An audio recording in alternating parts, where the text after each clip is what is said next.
புளிய மரம் நிறைய இருக்குன்னு வச்சுக்கோங்க, அதுக்கு புளியம்பட்டின்னு வைக்கிறாங்க. வேப்ப மரம் நிறைய இருக்குன்னு வச்சுக்கோங்க, அதுக்கு வேப்பகுளம்னு வைக்கிறாங்க. இந்த துபாய்னு பேர் எப்படி வந்துச்சு? அங்க இருக்கிறவங்க பூரா பாய்கடா, அதான் அதுக்கு பேரு துபாயி. பாய்ங்களோட உருது பாட்டு ஒண்ணு பாடுறேன் கேளு.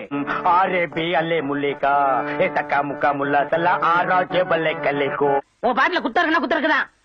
என்ன குற்றம் கண்டாய்? இந்த பாட்டு நம்ம ஊர் பாட்டு மாதிரியா இருக்கு. அடி வாடி எங்க பக்கலங்க, எங்க அக்கா பத்த முக்கா தொட்டு வாடி ஏ வாடி ஏ வாடி. ஒரிஜினல் துபாய் பாட்டு ஒண்ணு பாடுறேன் கேக்குறியா?